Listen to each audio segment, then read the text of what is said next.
नमस्कार। आज हम लोग पढ़ेंगे मोशन एंड टाइम के बारे में। Chapter number 13 motion and time.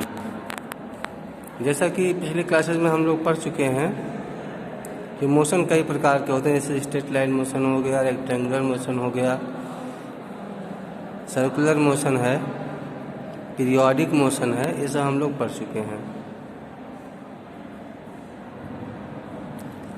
Some example of different type of motion, जैसे soldier in march past, bullock cart moving on a straight road, hands of an athlete in race, pedal of a bicycle in motion, motion of the earth around the sun, motion of a swing, motion of a pendulum. तो इस प्रकार हम देख रहे हैं कई प्रकार के मोशन होते हैं, चाहे वो सर्कुलर मोशन हो, चाहे पीरियोडिक मोशन हो, चाहे स्ट्रेट लाइन मोशन हो। तो इसमें हम लोग पढ़ेंगे मोशन और टाइम। टाइम और मोशन का क्या रिलेशन है, मोशन कितने प्रकार का होता है। तो जनरली मोशन को आमतौर पर हम लोग दो कैटेगरी में डिवाइड कर सकते हैं, जैसे स्लो मोशन और फास्ट मोशन। अब स्लो मोशन का मतलब क्या है और फास्ट मोशन का मतलब क्या है, किसको हम कहेंगे फास्ट मोशन है, किसको हम कहेंगे स्लो मोशन है। जैसे चींटी हो गई, चींटी को आप लोग देखते हैं तो अपने हिसाब से तो बहुत तेज़ दौड़ती है, लेकिन हमारी तुलना में उसकी स्पीड बहुत कम है। तो जो चीज़ बहुत जल्दी हो जाती है उसको हम लोग फास्ट कहते हैं, जिसमें समय लगता है उसको स्लो कहते हैं। इस अर्थ की स्पीड जो है हम लोग को पता नहीं चल रही है, लेकिन ऐसा नहीं कि उसकी स्पीड बहुत कम है। तो केशुआ देखिए चलता है, केशुए की जो स्पीड है बहुत कम है, लेकिन अगर उसका प्रयास देखा तो प्रयास तो हमेशा वो तेज़ ही चलने के लिए करता है। केशुए के तरह कछुआ देख लो, भी बहुत स्लो स्पीड से चलता है। तो हम लोग जो जब किसी स्पीड को बताना होता है तो जनरली हम लोग रिलेटिव स्पीड बताते हैं। तो एक सामान्य रिलेशन में हम लोग देखते हैं कि किसकी स्पीड कम है और किसकी स्पीड अधिक है, तो वहाँ पे हम लोग कहते हैं स्लो और फास्ट स्पीड। यहाँ पे एक वर्ड जो हम लोग यूज कर रहे हैं रिलेटिव स्पीड, ये इम्पॉर्टेंट है। फिर हम लोग देखते हैं गाड़ियाँ रोड पर चलती हैं तो कुछ गाड़ी आगे होती है, कुछ पीछे होती है, तो वहाँ भी किसी के कंपेयर में देखा जाएगा तो कुछ गाड़ियों की स्पीड अधिक होती है, कुछ गाड़ियों की स्पीड कम होती है।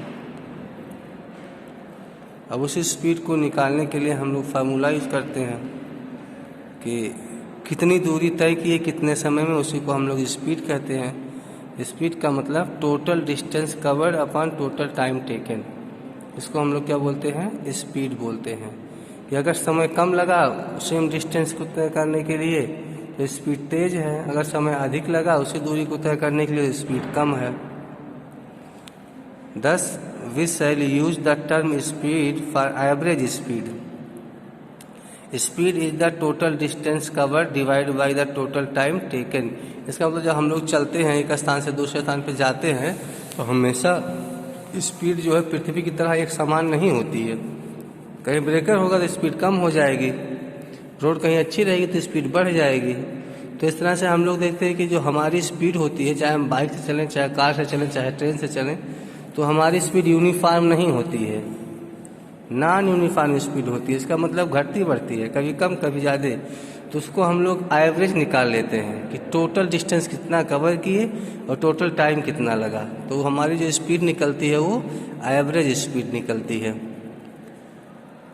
In everyday life we seldom find object moving with a constant speed over long distance or for long duration of time. If the speed of an object moving along a straight line keep changing its motion is said to be non-uniform motion. On the other hand, an object moving along a straight line with a constant speed is said to be a uniform motion. In this case, the average speed is the same as the actual speed. Measurement of time, time को हम लोग कैसे major करते हैं। जैसे आप school के जब मान लिया स्कूल आपका 9 बजे का है, तो आप अपने हिसाब से घर से कितने बजे निकलेंगे, दूरी के हिसाब से निकलेंगे। जो नज़दीक वाले हैं वो 8:30 बजे निकले, 8:15 पौने 9 बजे निकलेंगे। जो थोड़ा दूर के हैं 8:30 बजे निकलेंगे, जो बहुत दूर से आते हैं वो 8 बजे निकल देंगे। तो समय को हम लोग कैसे नापते हैं, समय का क्या मेजरमेंट है? तो बहुत समय पहले लोग जो है सूरज को देख के समय का अनुमान लगाते थे कि सूरज किधर है। सूरज सिर के ऊपर आ गया तो 12 बज गया, मतलब जब घड़ी का विकास नहीं हुआ था, है ना। तो अनेक प्रकार के जो है युक्त उस समय प्रयोग किए जाते थे समय को नापने के लिए। आज का समय को नापने की कौन सी युक्ति है? तो आजकल मोबाइल में लोग देख लेते हैं, घड़ी लगी होती है मोबाइल में, या हाथ में लोग घड़ी पहन लेते हैं, पहने रहते हैं, या फिर और भी चीज़ें ऐसे हैं, या वॉल पे लगी होती है। डिजिटल क्लॉक आ गए हैं आजकल, है ना। तो often we need to measure in interval of time which are much shorter than a day। तो एक दिन 2 दिन को भी तो आसानी से हम लोग देख सकते हैं, लेकिन दिन में कितने घंटे हैं उसको मेजर करने के लिए हम लोग क्लॉक का प्रयोग करते हैं। The working of clock is rather complex but all of them make use of some periodic motion. One of the most well known periodic motion is that of a simple pendulum. Pendulum का motion कैसा होता है? देखो, एक तरफ दाएं जाता है, एक तरफ बाएं जाता है, एक बार दाएं एक बार बाएं। कैसा मोशन है ये पीरियोडिक मोशन है। ठीक है बच्चों। फिर यहाँ पे देखेंगे फिगर नंबर 13.4 में एक धागे को एक कहीं कील से बांध दिया गया है, नीचे एक इसके लोड बांध दिया गया है गोल सा। तो उस लोड को हम लोग बोलते हैं बॉब, BOB बॉब। उसको एक तरफ लाके छोड़ देंगे जब, तो वो आगे पीछे करता रहेगा, मतलब इसको कहते हैं दोलन करता रहेगा। यह भी एक सिंपल पेंडुलम है, यह भी क्या है? एक सिंपल पेंडुलम है। और इस प्रकार के मोशन को क्या कहा जाता है? Oscillatory motion. ऑसिलेशन होता है, इसमें कंपन होता है। The pendulum is said to be the completed one oscillation when its bob starting from, मतलब एक जहाँ से शुरू करे वहीं पे फिर पहुँच जाए। पहले जैसे मान लिया बाएं लाके छोड़ दिए हो तो बाएं से बीच में आएगा, फिर दाएं जाएगा, फिर बीच में आएगा, और बीच में लाके बीच में से अगर खींच के ले गए हो तो फिर बीच में जब आएगा तब नहीं पूरा होगा। जब दाएं और बाएं से होता हुआ फिर बीच में आ जाएगा तब एक उसका पीरियड पूरा होगा। उसको हम लोग कहते हैं टाइम पीरियड। मतलब एक ऑसिलेशन को पूरा करने में जितना समय लगता है उसको हम लोग क्या बोलते हैं? Time period. जैसे झूला है, झूला बीच में है, अब उसको खींच लिए, दाएं खींच लिए तो फिर अब बीच में आएगा, फिर बाएं जाएगा ना, और बाएं से फिर बीच में आएगा, तब वो मिला के क्या होगा? एक ऑसिलेशन कंप्लीट होगा। उसको पूरा करने में जितना टाइम लगता है उसको कहते हैं टाइम पीरियड।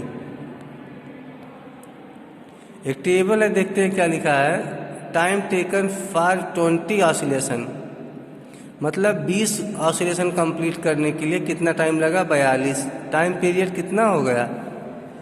तो 42 को हम लोग 20 से डिवाइड कर देंगे तो 2.1 आ जाएगा। ठीक है बच्चों, ऐसे ही हम लोग टाइम पीरियड निकाल लेते हैं।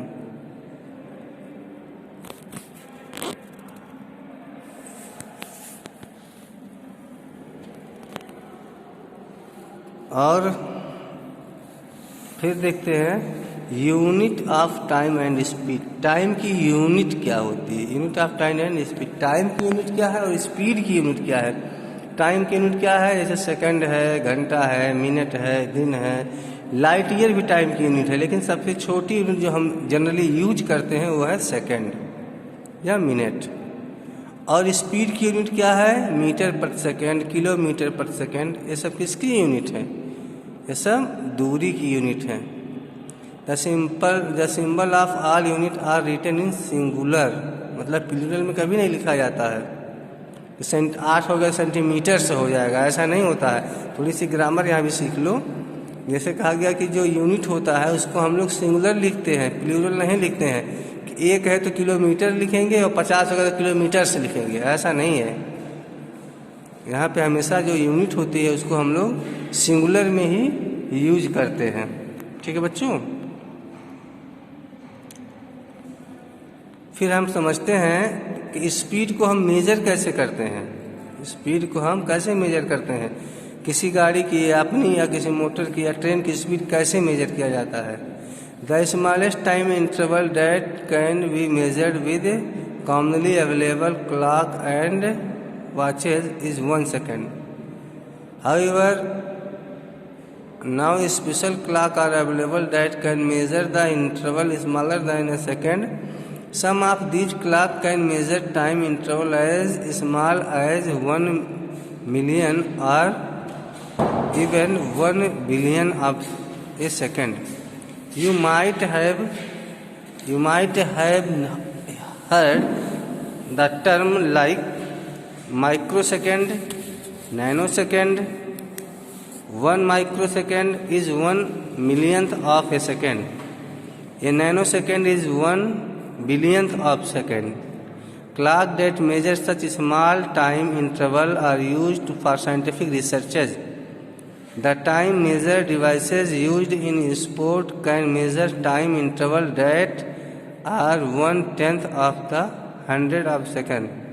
On the other hand, time of historical event are started in terms of centuries or millenniums.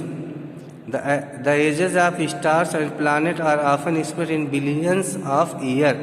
Can you imagine the range of time interval that we can have? देखो बच्चों, जो चित्र में यहाँ पे दिखाया गया है इस फिगर में, इसमें बना हुआ है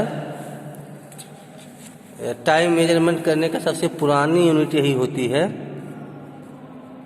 और इसको आप लोग जो है कई जगह देखने को मिल जाएगा। इसको हम लोग जंतर मंतर कहते हैं। ये अपने राजस्थान में, दिल्ली में कई जगह बना हुआ है। अपने यहाँ के जो राजा महाराजा थे उस समय देखने के लिए इसको बनवाए थे। इसकी सहायता से समय को देखा जाता है, जंतर मंतर। जनरली इससे हम लोग समय नहीं मेजर कर पाएंगे, क्योंकि जब तक पता ना हो कि उसमें कैसे, घड़ी भी नहीं आप देख पाएंगे अगर कोई बताए ना आपको कैसे कब घड़ी में कितना बजता है। यहाँ पे देखो सैंड क्लॉक एक दिया गया है। यहाँ पे बालू भर के गिराते थे तो इससे समय का अनुमान लगाते थे। इधर देखो वाटर क्लॉक एक दिया गया है। सब पुराने समय के क्लॉक हैं। यहाँ देखो एक बच्चे ने measuring of speed of A ball, ये अपने बॉल की स्पीड को देख रहा है कि समय के साथ साथ उसकी स्पीड कम हो रही, रिटायर्ड हो रही है। तो कैसे हम लोग टाइम निकालते हैं? Distance upon speed. Time equal to क्या होता है? Distance upon speed. और डिस्टेंस इक्वल टू क्या होता है? Speed into time. Distance equal to speed into time. Motor और गाड़ी वगैरह में जो है स्पीड मेजर करने के लिए स्पीडोमीटर लगा होता है, उसको हम लोग क्या बोलते हैं? स्पीडोमीटर। और जो मीटर है पूरा, जो उस समय जो स्पीड बताता है कि इस समय आपकी चाल कितनी है, 50 किलोमीटर प्रति घंटा है या 60 किलोमीटर प्रति घंटा है, उसको हम लोग स्पीडोमीटर कहते हैं। और जो मीटर यूज होता है, जो पूरा मीटर आपके गाड़ी में लगा होता है, उसको हम लोग ऑडोमीटर कहते हैं। ऑडोमीटर ये बताएगा, जैसे आप यहाँ से लखनऊ गए तो कुल कितना किलोमीटर है ये बताएगा ऑडोमीटर। और मान लिया लखनऊ जाते समय आप बाराबंकी पहुँचे हैं तो उस समय आपकी स्पीड कितनी है वो बताएगा स्पीडोमीटर। ठीक है बच्चों, तो स्पीडोमीटर और ऑडोमीटर में इतना डिफरेंस है।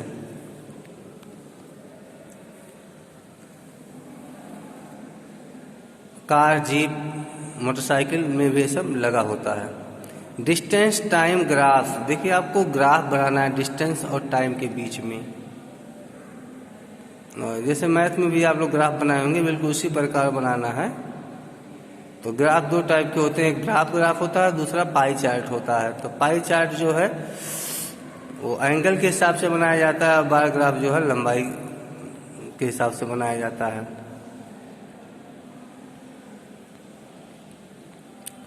तो इस चैप्टर में हम लोग को ये सब देखना है कि एवरेज डिस्टेंस कितनी है, टाइम पीरियड कितना है, या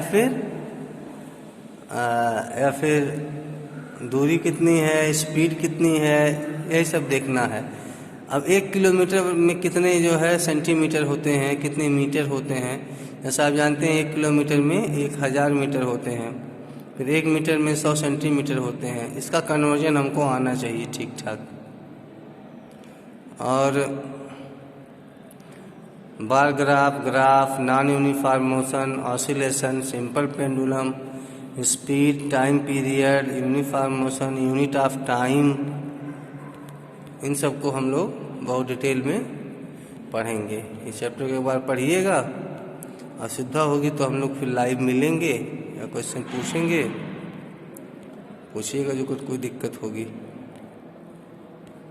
एक बार पढ़ने के बाद में फिर इसको जो है देखा जाएगा। बहुत बहुत धन्यवाद आप लोगों का।